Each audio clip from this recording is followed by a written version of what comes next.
Hello good Friday guys हो हैन। आज चाहिँ गुड फ्राइडेमा चाहिँ हैन टक्क बाहिर निस्केको घुम्नलाई। यो टक्क बेलुकाको मौसम हैन, 4-5 बजीको मौसम।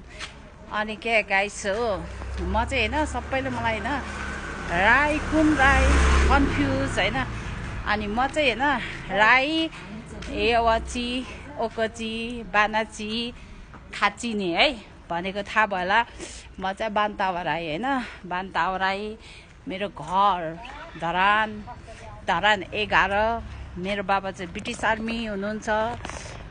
24 31 36 मेरो बाबाको नम्बर, तर सबैले 36 भन्नुहुन्छ हैन। 36 मेरो बाबा चाहिँ 31 36 मेरो बाबाको नम्बर चाहिँ हैन। अनि म चाहिँ बान्तावा राई। हाम्रो पुरानो घर भोजपुर हैन बाउहरूको, तर म एकचोटि मात्रै गएको छु हैन।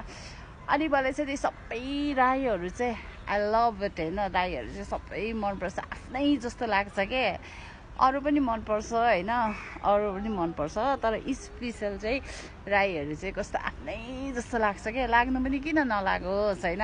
हाम्रो त कति 7 पुस्तासम्म त आफ्नै आफ्नै हुन्छ हैन।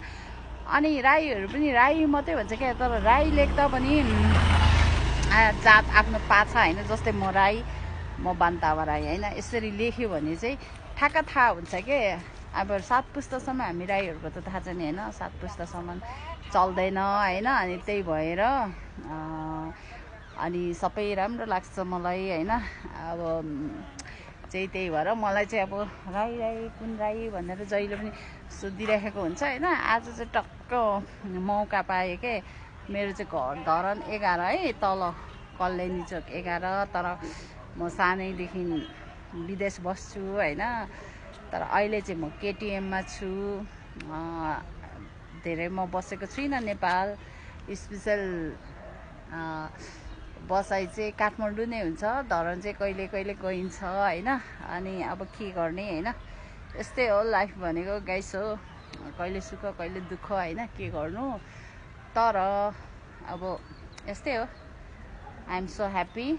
अब घुमेकै यस्तै हो। कति घुम्नु। अब हल्का म नेपाल आएको बेला बिरामी नि भएको थिएँ।